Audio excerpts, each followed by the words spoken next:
everybody, Casey here, and welcome to Home Cooking. Tomorrow is Father's Day, and you never will believe what my husband wants for Father's Day.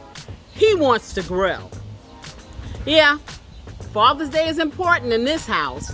My dad is no longer with us. He passed away last year, and boy, do I miss him. But you know what? He's going to be here tomorrow in spirit with the family. You know, I think that there were 3 men in my life that really have inspired me. My dad was one of them.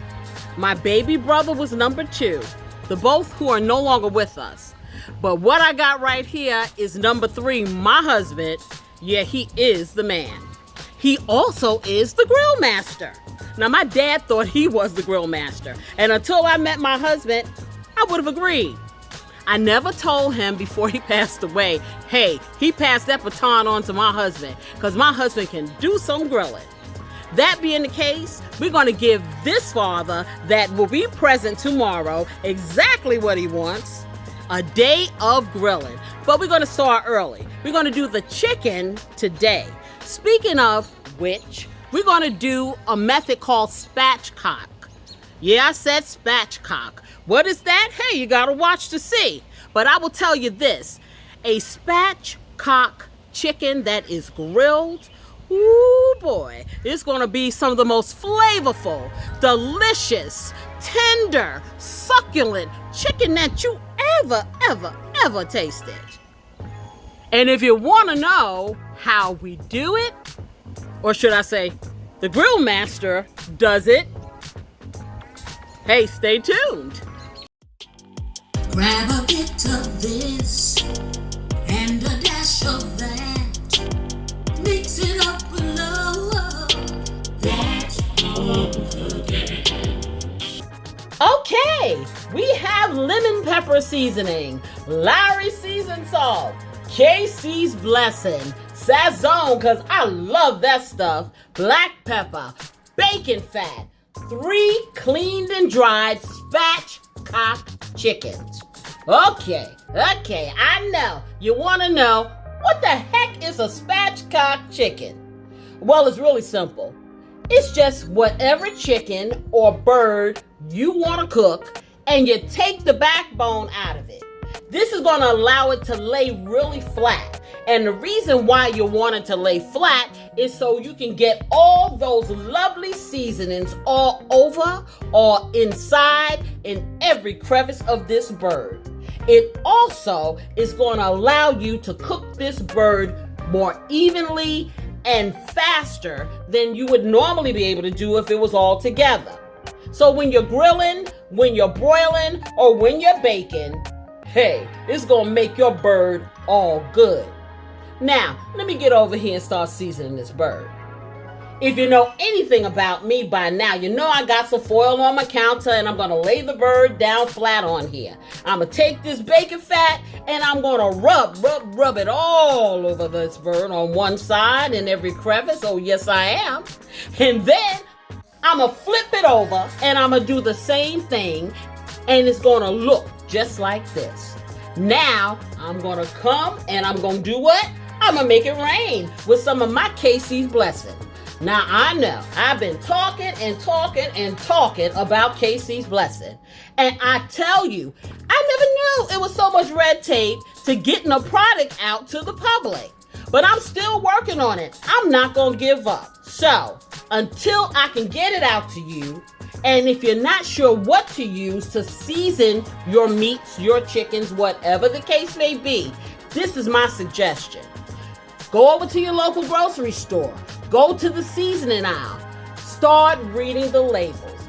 I say everything should have a little bit of garlic powder. You need a little bit of onion powder in there. You want to get a little rosemary on that there thing. I would definitely use some Lowry seasoned salt. I'm going to always use some Sazon products because they got the flavor too.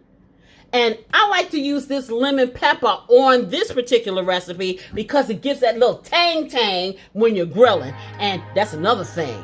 You're going to meet my grill master. In any case, I want you guys to be fearless. Be fearless with your flavor. I know you can do this. Yes, I do. Now, I'm going to follow up my Casey's blessing with a little bit of Lowry seasoned salt.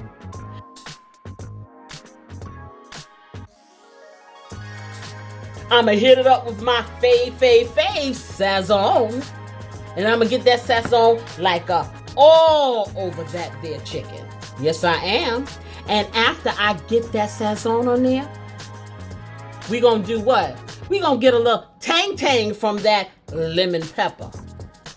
Yeah, that's going to be some good eating. And then I'm going to hit it up with my black pepper. And I want to do that, what? On the other side too. And when I'm done, now this is the secret, it has to look just like what you see right there. Now, coming up the rear is going to be my personal grill master. As a matter of fact, my man is the best grill master that I've ever met. I call him the master because this man can grill. I thought my daddy was good. My daddy thought he was good. But this man can grill some food. Anyhow, let me give him this chicken. He's going to take it out back and he's going to show you just how it's done. So my husband does something called indirect grilling, meaning he takes the charcoals, he moves them over to one side of the grill. And as you see, he's laying out those spatchcock chickens nice and flat on the grill, on the side with no charcoal. Let's get all of them on there. Yeah, he could fit 2 of those on there.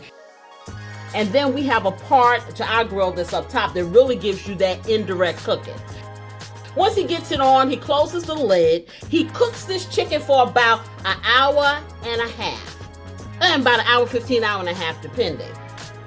But to be sure that your chicken is done, what I suggest is invest in a thermometer. You want to stick it in, and chicken that is cooked well done should be about 165 in temperature. Once that's done, it's going to come out. It's going to look just like this. Oh, baby. I am telling you. That chicken, you know what? Let's just plate this puppy up. Oh, yeah.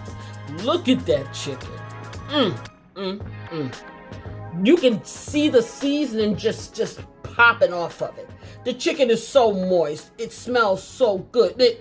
Just let me get a little taste.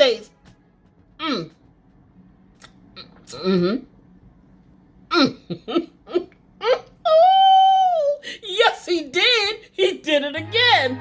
Oh, that's my man. He can grill. If you like this video, hey, hit the like button. Don't forget to ring that notification bell so you know when I'm always coming at you. And as always, subscribe. And until next time, as a matter of fact, before next time, I want to wish all you fathers, all you dads out there, happy Father's Day. Not just this day, but every day. And Daddy, I haven't forgot about you. I miss you oh so much. And I know that you up there riding that motorcycle just like you always like to do. I love you. Until next time, guys, I'm going to wish you love, peace, and a whole lot of joy. See you on the flip side. Bye-bye. That's home cooking.